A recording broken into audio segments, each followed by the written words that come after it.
Hello दोस्तों, एक बार फिर से स्वागत है हमारे यूट्यूब चैनल एवेन्यूरेन में। तो आज हम बात करेंगे, आज हम आपको बताएंगे कि पृथ्वी के प्रमुख स्थल रूप क्या होते हैं ना। तो इसको डिस्कस करने से पहले हम आपसे कुछ रिक्वेस्ट करते हैं। तो ये रिक्वेस्ट है कि यदि आप वीडियो को देख रहे हैं, जो भी भाई बहन या भी जो भी छात्र देख रहे हैं या छात्राएं देख रहे हैं या भी जो भी गवर्नमेंट एग्जाम की तैयारी कर रहा है, यदि वो वीडियो को हमारा देख रहा है तो वीडियो को लाइक करें और कमेंट में ये लिख कर बताएं कि यदि आपको वीडियो अच्छा लगता है तो ठीक है, यदि नहीं लगता है तो क्यों नहीं अच्छा लगता है, इसके बारे में ज़रूर से बात करें। तो इस वीडियो में हम स्थल रूप के प्रमुख भाग के बारे में बात करेंगे। जैसे कि जो पृथ्वी होता है, तो पृथ्वी पर बहुत सारे जो स्थान होते हैं वे ऊंचा नीचा होते हैं। जैसे कि हम पहाड़ के बारे में बात करेंगे, और जो नदियाँ होती है वे बहुत गहरा होती है। फिर बहुत जगह जो होता है उभरा हुआ होता है, बहुत जगह उबड़ खाबड़ होता है। तो इस तरीके से हम बात करेंगे इसमें पठारों के बारे में कि पठार क्या होते हैं, और हम बात करेंगे पर्वत क्या होते हैं, और विभिन्न पर्वत के जो प्रकार होते हैं उनको भी देखेंगे, और जो पर्वत श्रृंखलाएँ होती हैं उन सभी के भी बारे में देखेंगे। इसी तरीके से हम आगे बढ़ते हुए यहाँ पे जो देखेंगे कि ज्वालामुखी पर्वत क्या होते हैं, इनके बारे में भी अध्ययन करेंगे। और जो पर्वत होते हैं और जो पहाड़ होते हैं इनके बीच प्रमुख अंतर क्या होता है, इन सभी के बारे में हम डिटेल से इस वीडियो में अध्ययन करने वाले हैं। तो हमारे वीडियो को लास्ट तक देखें। जो भी भाई लोग या बहन लोग या जो भी छात्र छात्राएं गवर्नमेंट एग्जाम की तैयारी कर रहे हैं, इसको लास्ट तक देखें। तो स्टार्ट करते हैं इस अपने प्यारे से सेशन का। तो यहाँ पे जो हम लोग पढ़ने वाले हैं, सबसे जो पहला टॉपिक आएगा कि पर्वत क्या होते हैं ना, पर्वत क्या होते हैं। तो इसमें हम आपको सबसे पहले पर्वत बताने से पहले यहाँ पे कुछ देख लेते हैं। जैसे कि हम लोग ये भी जानते हैं कि इसमें अपर्दन और निक्षेपण क्या होता है ना, निक्षेपण क्या होता है, अपर्दन क्या होता है। जैसे कि हमारे मिट्टी का जब क्षरण होने लगता है तो उसे हम लोग बोलते हैं कि अपर्दन, उसे बोलते हैं ना, उसे क्या बोलते हैं, अपर्दन बोलते हैं। जैसे कि अभी हम लोग के क्या होता है, मान लीजिए कि ये क्या है, इस तरीके से ये एक क्या है, मान लीजिए ये एक ऊंचा वाला क्या है, इस तरीके से मट्टी इस पे है, ठीक है। जब बारिश होता है तो ये मट्टी जो होता है धीरे धीरे कट कर इसके ये नीचे इस तरीके से ये इस पर आने लगती है। तो इसे क्या बोलते हैं, अपर्दन बोलते हैं। ये मिट्टी जो होती है ये धीरे धीरे कट के क्या हो जाती है, पूरा नीचे आ जाती है। इसको हम लोग क्या बोलते हैं, ये अपर्दन है। जैसे जैसे मिट्टी जो होता है वो घिस घिस कर क्या होता है, ख़त्म होता है, उसे हम लोग अपर्दन बोलते हैं। लेकिन यदि ये पुनः क्या हो जाता है, ये पुनः यदि इस पे क्या हो जाता है, चढ़ जाता है, ये इस पे आ जाता है, तो इसको हम लोग बोलते हैं निक्षेपण। तो निक्षेपण की प्रक्रिया के दौरान जो ये मिट्टी होते हैं ये पुनः इसका निर्माण हो जाता है, ये पुनः इस पर क्या हो जाते हैं, फिर से ये उस पर चले जाते हैं। तो इस तरीके से हमने यहाँ पे दो टॉपिकों के बारे में पढ़ा। एक था हम लोगों का क्या था, निक्षेपण, ठीक है। एक था निक्षेपण, मतलब कि जब मिट्टी क्या होता है पुनः उस पर चला जाता है तो निक्षेपण होता है। लेकिन यदि मिट्टी घिस कर दूसरे स्थान पर चला जाता है तो उसे अपर्दन बोला जाता है। तो इस तरीके से हमने देख लिया कि अपर्दन और निक्षेपण क्या होता है। तो अभी हम लोग बात करने वाले हैं कि जो ढाल होते हैं, ठीक है, ढाल के आधार पर हम लोग पर्वतों और पठारों मैदानों में इन सभी को क्या करेंगे, वर्गीकृत करेंगे। जैसे कि यदि हम बात करेंगे कि ये अपर्दन जो होता है ये किनके किनके कारण होता है, तो ये जो अपर्दन होता है ये बहते हुए जल के कारण भी हो सकता है। जैसे कि जो नदियाँ होती है ये जब बहती है, ठीक है, तो ये अपने साथ कंकड़ मिट्टी और पत्थर भी बहाकर ले जाती है। तो और इनके द्वारा भी क्या होता है, अपर्दन होता है। नेक्स्ट हम लोग जो बात करेंगे कि जो वायु होता है इसके द्वारा भी अपर्दन होता है। जैसे कि हम देखते हैं कि बहुत सी जगहों पर वायु के द्वारा क्या होते हैं, मिट्टी का घिसाव होता है, पहाड़ों का घिसाव होता है, इस तरीके से हम देखते हैं। और बर्फ़ के द्वारा भी क्या होता है, अपर्दन होता है, बर्फ़ के द्वारा भी अपर्दन होता है। और हम जो विभिन्न स्थल रूप है उनकी ऊंचाइयों और ढाल के आधार पर तथा पर्वत, ठीक है, पठारों एवं मैदान में इसको वर्गीकृत करते हैं। इसको किस में वर्गीकृत करते हैं, तो पर्वत, पठार, मैदान, इन तीनों में हम लोग वर्गीकृत करते हैं। तो हमारे इस जो पृथ्वी की जो प्रमुख स्थल रूप है इसमें तीन हम लोग को इम्पोर्टेंट है जिसको हम लोग को पढ़ना है। इसमें हम लोग विभिन्न पर्वतों के बारे में पढ़ेंगे और विभिन्न पठारों के बारे में पढ़ेंगे, और जो यहाँ पे मैदान है इन सभी मैदानों के बारे में बात करेंगे। तो यहाँ पे जो हमारा फर्स्ट वाला टॉपिक है कि पर्वत क्या होते हैं, इनके बारे में हम लोग पढ़ते हैं। तो पर्वत जो होते हैं ये बहुत ऊंचाई पर होते हैं। इनकी जो प्राकृतिक ऊंचाई होती है, ठीक है, ये बहुत क्या होता है, बहुत इसका शिखर जो होता है ये बहुत छोटा होता है ना। इसका शिखर जो होता है बहुत छोटा होता है और आधार जो होता है ये क्या होता है, चौड़ा होता है। इसका आधार जो होता है चौड़ा होता है और शिखर क्या होता है इसका छोटा होता है। जैसे कि यदि हम यहाँ पे यदि हम लोग को क्या बनाना होगा पर्वत, तो हम लोग क्या करेंगे कि इस तरीके से हम लोग इस तरीके से जब बनाएंगे इस तरीके से, तो इसका आधार जो है ये काफ़ी चौड़ा है, लेकिन इसके जैसे जैसे हम लोग ऊपर जाएंगे तो ये क्या हो जाएगा, इसका जो शिखर है ये काफ़ी छोटा हो जाएगा। तो इस तरीके से जो बना है इसको हम लोग क्या बोलते हैं, ये पर्वत है। तो हम लोग अभी पर्वत की विशेषता के बारे में अध्ययन करने वाले हैं कि पर्वत की विशेषता क्या होती है। तो जैसे कि हमारे आसपास का जो क्षेत्र होता है, ठीक है, वो बहुत ऊंचा होता है। जो पर्वत होता है उसके आसपास का क्षेत्र क्या होता है, बहुत ऊंचा होता है। और कुछ जो पहाड़ होते हैं वो बादलों से भी क्या होते हैं, ऊंचे होते हैं। तो जैसे जैसे हम ऊंचाई पर जाएंगे वैसे वैसे जो होता है जलवायु क्या होती है, ठंडी होती जाती है। तो हम जैसे जैसे ऊपर जाएंगे तो वहाँ पे धीरे धीरे जो जलवायु होती है वो ठंडी होती जाती है। जैसे कि यदि हम 165 मीटर ऊपर जाएंगे तो 1 डिग्री जो जलवायु होती है वो क्या हो जाएगी, ठंडी हो जाएगी। 1 डिग्री जलवायु क्या हो जाएगी, ठंडी हो जाएगी, घट जाएगी ना। जलवायु क्या हो जाएगी, ठंडी हो जाएगी, घट जाएगी। तो इस तरीके से यहाँ पर हम जब देखते हैं कि कुछ पर्वतों पर जो होती है कि वहाँ पे बर्फ़ जम जाती है, जिसके कारण वहाँ पे नदियाँ, बर्फ़ के कारण नदियाँ भी बहती है ना। बहुत सारे पर्वतों पर जो होती है नदियाँ उस पर हो जाती है, बर्फ़ की नदियाँ जम जाती है, जिसे हम लोग बोलते हैं हिमानी। तो यहाँ पे क्वेश्चन पूछा जाता है कि आपको ऑप्शन में दे देगा कि हिमानी इनमें से क्या है। तो इनमें से आपको 4 ऑप्शन देखने के लिए मिलेगा, जिसमें से एक ऑप्शन ये भी रहेगा कि पर्वतों पर जमने वाली जो बर्फ़ की नदियाँ होती हैं वे हिमानी होती है ना। तो हम लोग जानेंगे, यदि हम लोग पढ़े रहेंगे तो बता देंगे कि बर्फ़ जो नदियाँ जमती है, पहाड़ों पर जो नदियाँ जमती है पर्वतों पर, उसे क्या बोलते हैं, हिमानी बोलते हैं। तो इस तरीके से हमने हिमानी के बारे में अध्ययन किया। तो लेकिन कुछ जो पर्वत होते हैं, कुछ जो पर्वत ऐसे होते हैं जो समुद्र के भीतर भी होते हैं, जिसे हम लोग देख नहीं पाते हैं ना। कुछ पर्वत ऐसे होते हैं जिन्हें हम लोग जो समुद्र के नीचे होते हैं, जिसे हम लोग देख नहीं पाते हैं।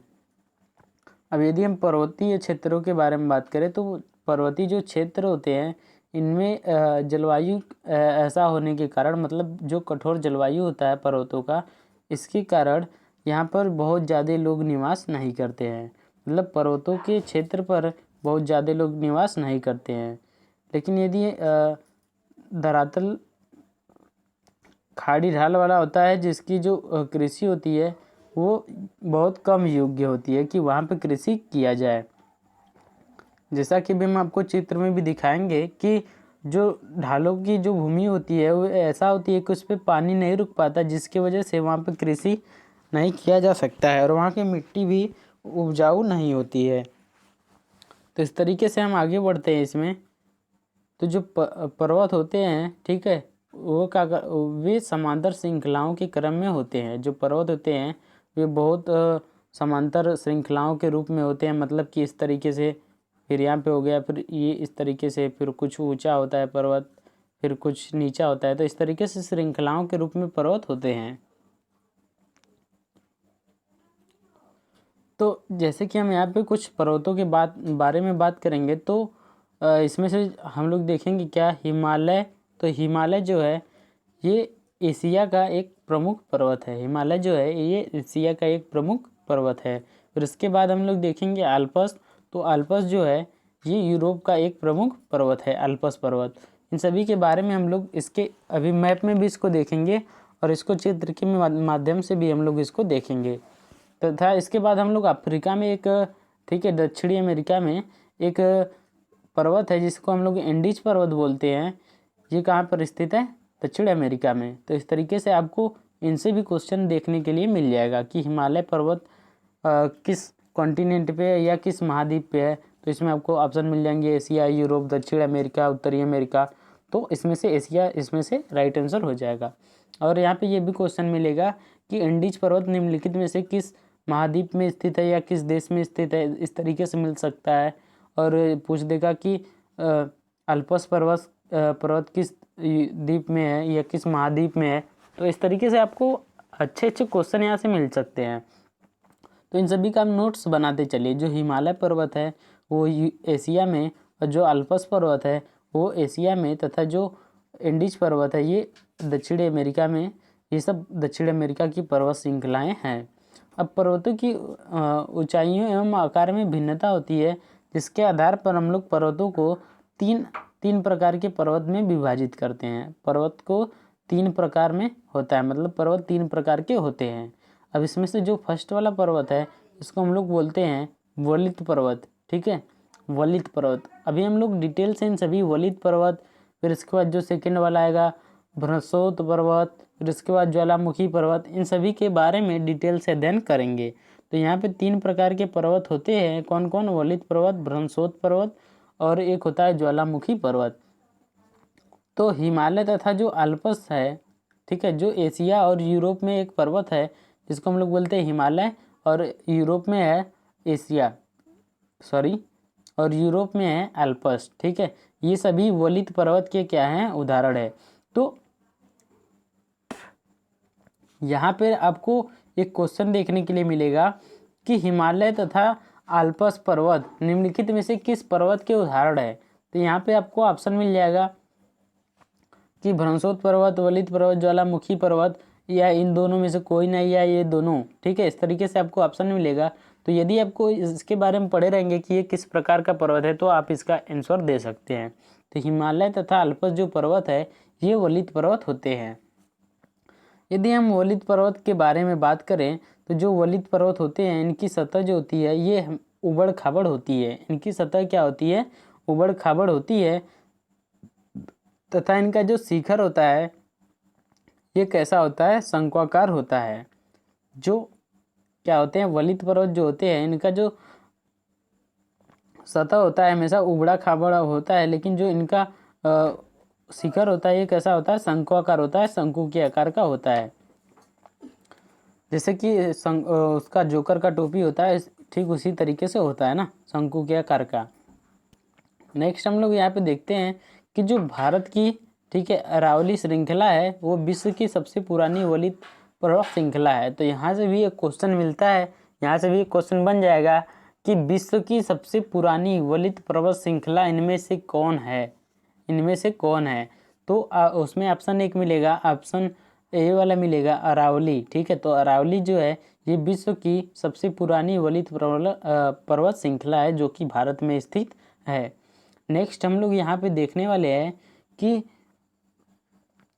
जो अपर्दन होती है इसकी प्रक्रिया के कारण जो बहुत से पर्वत होते हैं ये क्या हो जाते हैं? घिस जाती हैं। बहुत से जो पर्वत श्रृंखला हो जाती है ये घिस जाती है।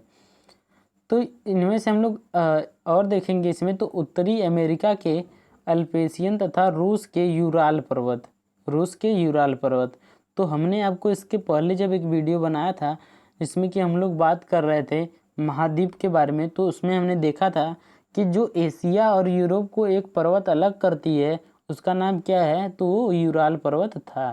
ठीक है, वो कौन सा पर्वत था? यूराल पर्वत था। तो उत्तरी अमेरिका के अल्पेशियन पर्वत तथा रूस के यूराल पर्वत गोलाकार दिखाई देते हैं। कैसे दिखाई देते हैं? गोलाकार दिखाई देते हैं। और इनकी ऊंचाई क्या है? बहुत कम है। इनकी ऊंचाई बहुत कम है। और ये जो है बहुत पुराने वलित पर्वत हैं। ये सभी क्या है? बहुत पुराने वलित पर्वत हैं।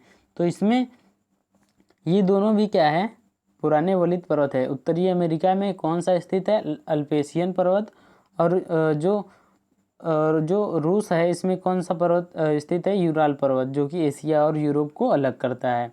इनकी ऊंचाई कम है, ये गोलाकार दिखाई देते हैं, ये बहुत पुराने वलित पर्वत हैं। नेक्स्ट हम लोग देखते हैं इसमें, तो आप देख सकते हैं जैसा कि यहाँ पे देख सकते हैं ये क्या है? हिमालय पर्वत है ना। ये क्या है? हिमालय पर्वत है। और आप देख सकते हैं कि हिमालय पर्वत पे किस तरीके से देख सकते हैं कि नदियाँ, ठीक है, यहाँ पे बर्फ़ों की नदियाँ हैं ना, बर्फ़ों की नदियाँ, इन पे कैसी बर्फ़ों की नदियाँ हैं। जैसा कि आप देख सकते हैं यहाँ पे कि ये जो फौजी भाई हैं, ठीक है, इन सभी क्या देख रहे हैं यहाँ पे जो बर्फ़ की नदियाँ हैं जिनके ऊपर से ये क्या कर रहे हैं, जा रहे हैं ना, इनके ऊपर से ये क्या कर रहे हैं, तो इसी को क्या बोला जाता है, हिमानी बोला जाता है। इसी को क्या बोला जाता है, हिमानी बोला जाता है। और ये क्या है, हिमालय पर्वत है। नेक्स्ट हम लोग चलते हैं आगे। तो जैसा कि आप देख सकते हैं इस तरीके से ये जो पर्वत होती है बीच में उबड़ खाबड़ होती है और ऊपर कैसा होता है, शंकुआकार होता है, शंकु के आकार का होता है। तो इस तरीके के जो पर्वत होते हैं इसे हम लोग क्या बोलते हैं, इसे हम लोग बोलते हैं, ठीक है, वलित पर्वत बोलते हैं। इसे हम लोग क्या बोलते हैं, वलित पर्वत बोलते हैं। तो इस तरीके से आप देख सकते हैं कि यहाँ पे अरावली है, ठीक है, सॉरी ये अरावली नहीं, अल्पस है ना। अल्पस कहाँ पे है, तो ये स्विट्जरलैंड और यहाँ पे देखिए फ्रांस, ऑस्ट्रेलिया, ठीक है, और स्लोवेनिया और अरब सी और इटली, इन सभी के बीच में एक क्या है, अल्पस, यहाँ पे अल्पस पर्वत स्थित है ना। मैप में हम लोग देख रहे हैं कि यहाँ पे अल्पस पर्वत स्थित है। इस तरीके से आप देख सकते हैं कि यहाँ पे कितनी सारी यहाँ पे पर्वत हैं। ये सभी किसका है, ये सब अल्पस पर्वत है। और हम यहाँ पे देख रहे हैं कि ये कौन सा पर्वत है, तो ये सब कौन सा पर्वत है, ये अरावली पर्वत है ना। इस तरीके से ये अरावली पर्वत है। आप देख सकते हैं विश्व का जो सबसे पुराना वलित पर्वत है ये अरावली पर्वत है, ये भारत में स्थित है। नेक्स्ट हम लोग चलते हैं आगे।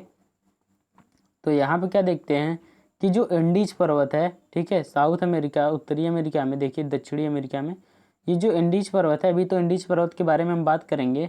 तो इंडीज पर्वत जो है ये देखिए दक्षिणी अमेरिका में स्थित है इंडीज पर्वत। तो ये सभी क्या है, इंडीज पर्वत यहाँ से यहाँ तक है ना। यहाँ पे भी आप देख सकते हैं इंडीज पर्वत यहाँ तक है। तो इस तरीके से इंडीज पर्वत आप देख सकते हैं कि कितना बेहतरीन है, यहाँ पे दिखाया गया ना। तो ये सब किसके उदाहरण, ये इंडीज पर्वत है।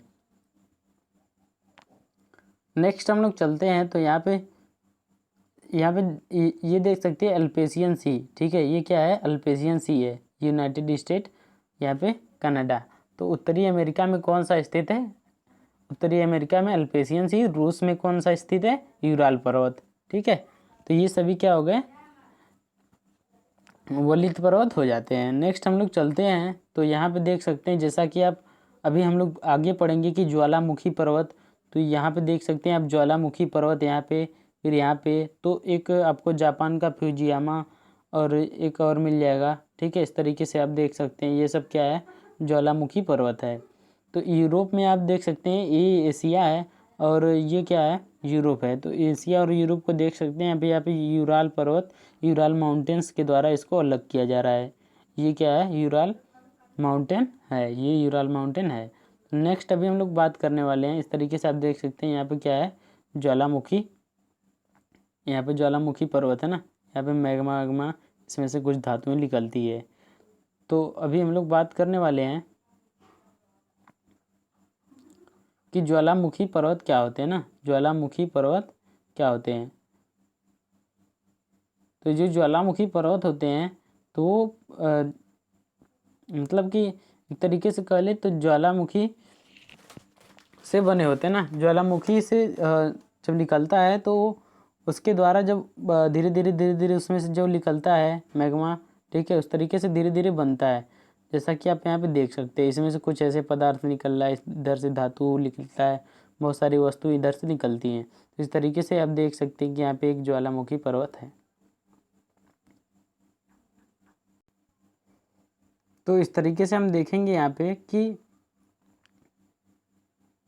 इस तरीके से हम देखेंगे इसमें कि जो भ्रंतोस पर्वत होते हैं, ठीक है, यहाँ पे जो भ्रंतोस पर्वत होते हैं, यहाँ पे देख सकते हैं ये भ्रंतोस पर्वत जो होते हैं ये कैसे होते हैं। तो जब जो पर्वत होते हैं जब टूट जाते हैं ना, ऊपरी भाग उठे हुए खंड को, ठीक है, जो भ्रंतोस पर्वत होते हैं जब बहुत बड़ा भाग टूट जाता है पर्वत का, तो भ्रंतोस पर्वत का निर्माण होता है। जब बहुत बड़े पर्वत, जैसे कि मान लीजिए ये एक पर्वत है ना, जब इसका ऊपरी वाला भाग टूट जाता है और ये नीचे की ओर विस्थापित हो जाता है, तो इस वाले जो पर्वत होता है इसको हम लोग क्या बोलते हैं, भ्रंतोस पर्वत बोलते हैं।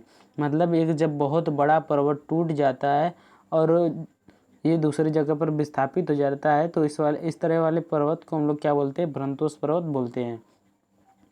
तो जो ऊपर उठे हुए खंड को क्या बोलते हैं? हास्ट बोलते हैं, उत्खंड बोलते हैं। जैसा कि आप इस फिगर में देख रहे होंगे, ये जो ऊपर उठा वाला भाग है, ठीक है, इस तरीके से जो ऊपर उठा वाला भाग है, इसको हम लोग क्या बोलते हैं?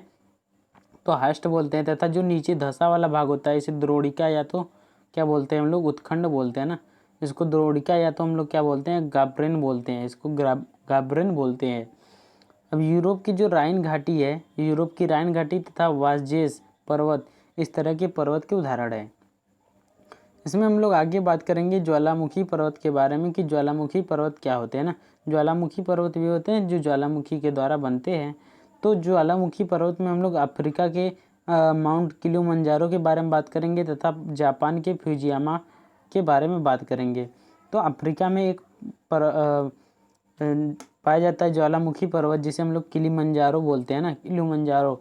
तो यहाँ से क्वेश्चन बनेगा कि किलिमंजारो पर्वत कहाँ पे स्थित है? तो यहाँ पे आपको महाद्वीप दे दिया जाएगा, दक्षिण अफ्रीका, साउथ अमेरिका, ये सभी दे दिया जाएगा। तो उसमें जो अफ्रीका होगा वही राइट आंसर हो जाएगा। अफ्रीका में माउंट किलिमंजारो स्थित है। जापान में कौन सा स्थित है? फ्यूजियामा स्थित है।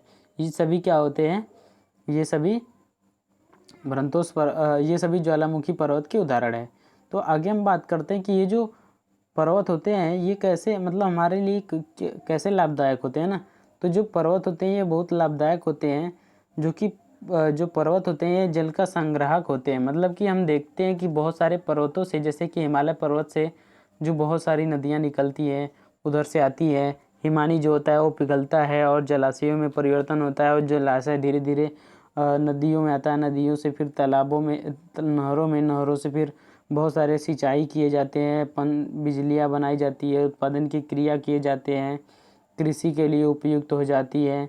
ठीक है, इस तरीके से चारा, आश्रय, दूसरे उत्पाद जैसे गोंद, रेजिन आदि बहुत सारे इसमें जो सैलानी होते हैं पर्वतीय भाग पर, ये सब बहुत, मतलब कि पर्वतों की बहुत उपयोगिता है ना, पर्वतों की बहुत उपयोगिता है। तो पर्वतों पर बहुत सारे खेल खेले जाते हैं, जैसे कि पैराग्लाइडिंग है, हैंग ग्लाइडिंग है, रिवर राफ्टिंग है तथा स्कीइंग है। पर्वतों के प्रचलित ये सब खेल हैं। तो बहुत से लोग जो होते हैं वे पर्वतों पर घूमने भी जाते हैं ना, पर्वतों पर क्या होते हैं? घूमने भी जाते हैं। तो इस तरीके से हम देख रहे हैं यहाँ पे क्या है, ये ज्वालामुखी पर्वत है ना, ये ज्वालामुखी पर्वत है, ये सब आप देख सकते हैं। तो अभी हम लोग जो बात करने वाले हैं ये पठार के बारे में बात करेंगे कि पठार आखिरकार होते। तो पठार के बारे में हम बात करने वाले हैं कि आखिरकार पठार होते क्या है ना, पठार के बारे में बात करने वाले हैं। तो पठार जो होते हैं एक तरीके से कल इनकी ऊंचाई ज़्यादा नहीं होती है, लेकिन ये भी जो होते हैं उठी हुई तथा सपाट भूमि होती है ना, उठी हुई तथा सपाट भूमि, जैसा कि हमने अभी आपको चित्र बनाया ना, इसका फिगर भी हम आपको दिखा देते हैं। अभी इसका फिगर भी आपको दिखा देंगे। तो ये सब क्या है? ये सब पठार है ना। जैसे कि उठी हुई भूमि तथा ऊपर जो होती है मेज के समान क्या होती है? सपाट होती है। तथा आसपास के जो क्षेत्र होते हैं ये अधिक उठा हुआ होता है, इसकी ऊपरी भाग मेज के समान होता है। मेज के समान क्या होता है? सपाट होता है। तो पठार के एक से अधिक जो होते हैं ये किनारे हो सकते हैं। पठार के एक या एक से अधिक किनारे हो सकते हैं जिनकी ढाल खड़े होते हैं। पठारों की ऊंचाई क्रमशः कुछ 100 मीटर से लेकर 1000 मीटर तक होती है। तो जैसा कि आप देख सकते हैं जो पर्वत होते हैं ये इनकी ऊंचाई बहुत होती है, और इनका जो लास्ट वाला जो फॉर्म होता है ये नुकी, मतलब शंक्वाकार होता है। लेकिन जो पठार होते हैं इनका जो लास्ट वाला फॉर्म होता है ये कैसा होता है? ये मेज के समान सपाट होता है, और ये इनकी ऊंचाई भी ज़्यादा नहीं होती है पठारों की। ठीक है, तो इस तरीके से हम पठार और उसमें पर्वत में अंतर देख लिए कि पठार कैसे होते हैं, पर्वत कैसे होते हैं। पर्वतों की तरह पठार भी नए और पुराने हो सकते हैं ना। और इनमें हम बात करेंगे कि कौन से पठार पुराने हैं ना। तो भारत के एक दक्कन पठार पुराने पठारों में से एक है। केन्या, तंजानिया तथा युगांडा तथा पूर्वी अफ्रीका पठार, ऑस्ट्रेलिया का पश्चिम पठार इस प्रकार के उदाहरण हैं। मतलब कि जो पुराने पठार हैं इन सभी में कौन कौन आ जाता है? केन्या, तंजानिया, युगांडा, पूर्वी अफ्रीका पठार और ऑस्ट्रेलिया का पश्चिमी पठार इन सभी के उदाहरण हैं। लेकिन यदि हम सबसे ऊंचे पठार के बारे में बात करें तो एक है तिब्बत का पठार, जिसको विश्व का सबसे ऊंचा पठार बोलते हैं, जिसकी ऊंचाई लगभग माध्य समुद्र तल से 4000 से 6000 मीटर तक है। जो समुद्र तल का मध्य से लगभग 4000 से 6000 मीटर तक है। ये विश्व का सबसे ऊंचा पठार है, तिब्बत का पठार है। तो यहाँ से भी एक क्वेश्चन बनता है कि तिब्बत का पठार नहीं, यहाँ से क्वेश्चन बनेगा कि विश्व का सबसे ऊंचा पठार कौन है, तो तिब्बत का पठार है। इसकी ऊंचाई कितनी है, 4000 से 6000 समुद्र माध्य तल से है। नेक्स्ट हम लोग चलते हैं। तो यहाँ पे जो पठार होते हैं ये भी हमारी दृष्टि से, मतलब कि हमारी दृष्टि से नहीं, मतलब कि खनिजों की दृष्टि से बहुत उपयोगी होते हैं। पठार भी बहुत उपयोगी होते हैं। अब इनमें खनिजों की बहुत ज़्यादा प्रचुरता होती है। यही कारण है कि पठारी भागों पर खनन क्षेत्र पाया जाता है, मतलब कि वहाँ पे खनन होती है। विश्व के बहुत से जो खनन क्षेत्र होते हैं ये अधिकतर कहाँ पाए जाते हैं, पठारी भागों पर पाए जाते हैं। तो इनमें से यदि हम बात करेंगे कि ऐसे कौन से प्रमुख पठार हैं जिनमें कि खुदाई होती है यहाँ पे, जहाँ पे खनिज निकलते हैं, तो यहाँ पे हम देख सकते हैं कि अफ्रीका का पठार जहाँ से सोना एवं हीरा के खनन के लिए प्रसिद्ध है। जो अफ्रीका का पठार है ये सोना एवं हीरो के लिए क्या है, खनन के लिए प्रसिद्ध है। तो यहाँ से भी एक क्वेश्चन बन सकता है कि आखिरकार अफ्रीका का जो पठार है किसके लिए प्रसिद्ध है, तो सोना एवं हीरो के खनन के लिए प्रसिद्ध है अफ्रीका का पठार। अब इसमें हम अपने भारत के छोटा नागपुर के बारे में बात करेंगे। तो भारत का जो छोटा नागपुर का एक पठार है, इसमें से लोहा, कोयला और मैग्नीज के बहुत बड़े भंडार पाए जाते हैं ना। जो भारत में छोटा नागपुर है इसमें क्या पाए जाते हैं, लोहा, कोयला और मैग्नीज पाए जाते हैं। इन सभी का भंडार किसमें पाया जाता है, भारत में छोटा नागपुर में पाया जाता है। और जो पठारी क्षेत्र होते हैं इनमें बहुत से जलप्रपात होते हैं, जो कि यहाँ पर जो नदियाँ ऊंचाई से गिरती है, जैसे कि भारत में छोटा नागपुर का जो पठार है ये स्वर्ण रेखा नदी पर स्थित हुंड्रू जलप्रपात, ठीक है, हुंड्रू जलप्रपात। भारत में जो छोटा नागपुर का पठार है यह स्वर्ण रेखा नदी पर स्थित हुंड्रू जलप्रपात पर स्थित है। लेकिन जो कर्नाटक में जोंग जलप्रपात है ना, कर्नाटक में जोंग जलप्रपात पर, इस प्रकार के जलप्रपात के उदाहरण है ना। लावा पठार में काली मिट्टी की प्रचुरता होती है, जिसके लिए भूमि जो होती है बहुत उपजाऊ होती है, बहुत खेती के लिए अच्छी होती है। जैसा कि यहाँ पे पठार का यहाँ पे देख सकते हैं कि ये क्या है, तिब्बत का पठार देख सकते हैं कितनी ऊंचाई पर है, लगभग बादल दिख रहा है। तो इस तरीके से ये तिब्बत का पठार है। आप देख सकते हैं कि यहाँ पे कुछ जो ऊपर की भूमि होती है, जो ऊपर का क्षेत्र होता है, ये काफ़ी मेज के समान क्या होता है, सपाट होता है ना, सपाट होता है, नुकीला नहीं होता है, शंक्वाकार नहीं होता है। इसमें भी देख सकते हैं आप, यहाँ पे भी ये जो पठार है किस तरीके से ये क्या है, काफ़ी सपाट है। तो इस तरीके से पठार आप देख सकते हैं कि कैसा होता है। और हम आगे बढ़ते हैं, बात करते हैं मैदान के बारे में। तो भारत की जो भारत की नहीं, जो विश्व की ज़्यादा से ज़्यादा आबादी होती है वो कहाँ पे जीवन यापन करती है, तो मैदानों पर जीवन यापन करती है। जो मैदान होते हैं ये बहुत ही 200 मीटर से अधिक ऊंचे नहीं होते हैं, मतलब कि जो समुद्र का तल होता है इसे 200 मीटर से अधिक ऊपर नहीं होता है। जो विश्व की जो जनसंख्या अधिक ज़्यादा से ज़्यादा वो कहाँ पे निवास करती है, तो ये करती है मैदानों पर निवास करती है। अब ये जो मैदान होते हैं ये मैदान बहुत अधिक उपजाऊ होते हैं। परिवहन के साधनों का निर्माण करना यहाँ पर आसान हो जाता है। मैदान विश्व के सबसे अधिक जनसंख्या वाले भाग होते हैं। अब जो नदियों के किनारे ऐसे मैदान होते हैं वहाँ पर भी बहुत ज़्यादा जनसंख्या पाई जाती है। नदियों के द्वारा जो बनाए जाए कुछ बड़े एशिया, ठीक है, एशिया तथा उत्तरी अमेरिका में पाए जाते हैं।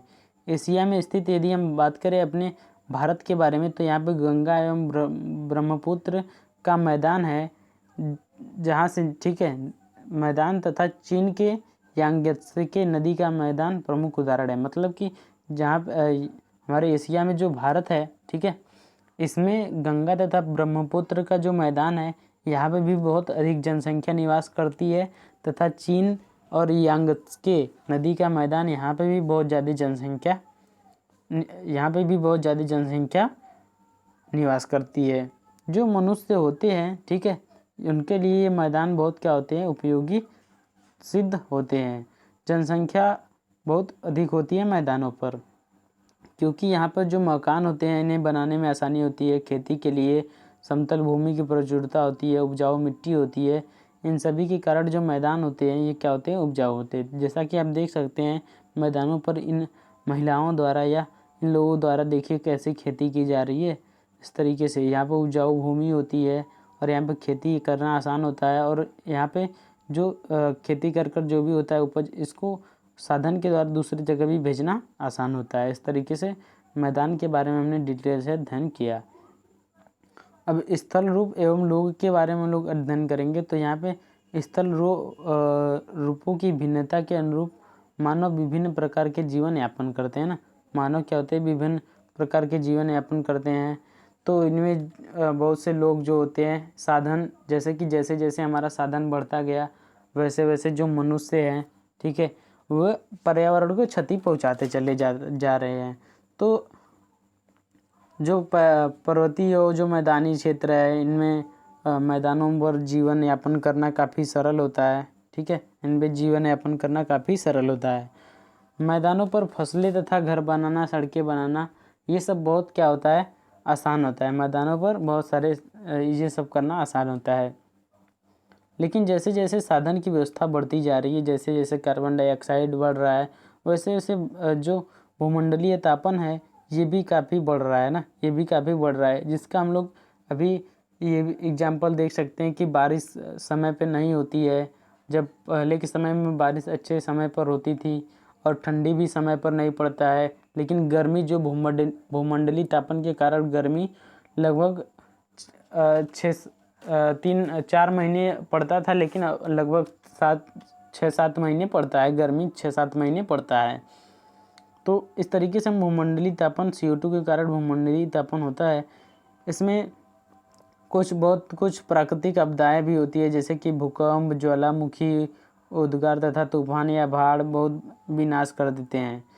लेकिन जो मनुष्य होते हैं ये भी क्या करते हैं, धीरे धीरे पूरे प्रकृति को नष्ट करते जा रहे हैं।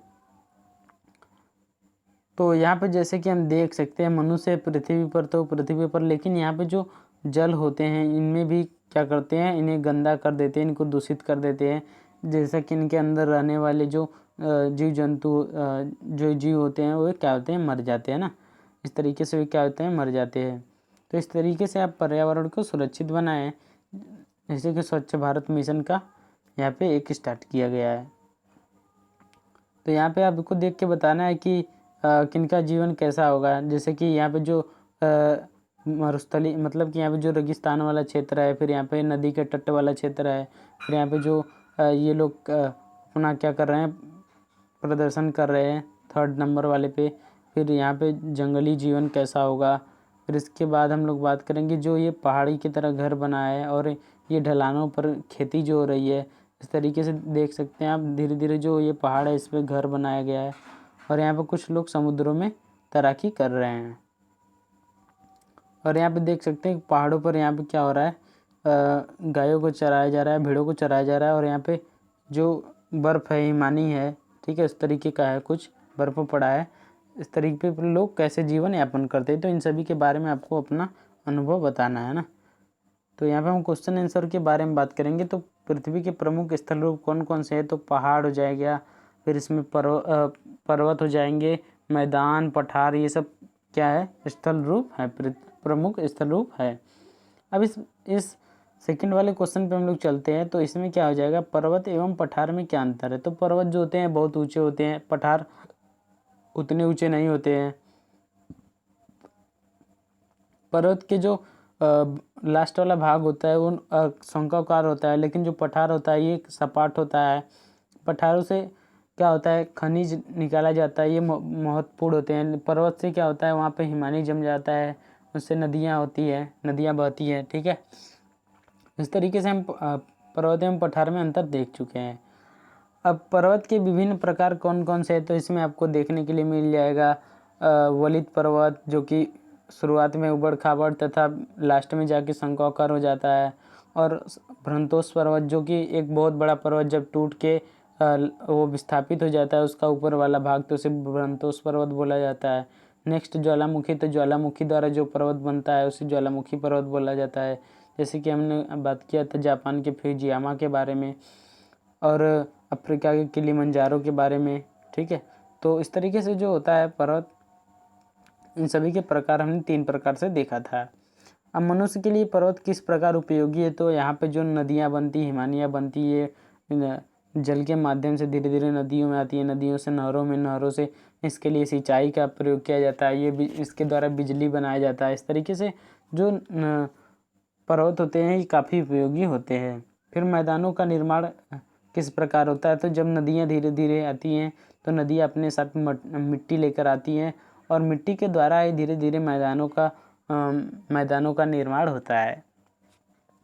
इस तरीके से हम आगे जब 6वें क्वेश्चन की बात करेंगे तो नदियों द्वारा निर्मित मैदान सघन जनसंख्या वाले क्यों होते हैं, क्योंकि यहाँ की जो भूमि होती है काफ़ी उपजाऊ होती है, यहाँ पर जीवन का यापन करना बहुत ही सरल होता है, यहाँ पे घर बनाना, यहाँ पे जो साधन है यहाँ पे काफ़ी सरल हो जाते हैं, इसलिए मैदानों पर जो बहुत ज़्यादा जनसंख्या यहाँ पे निवास करती है।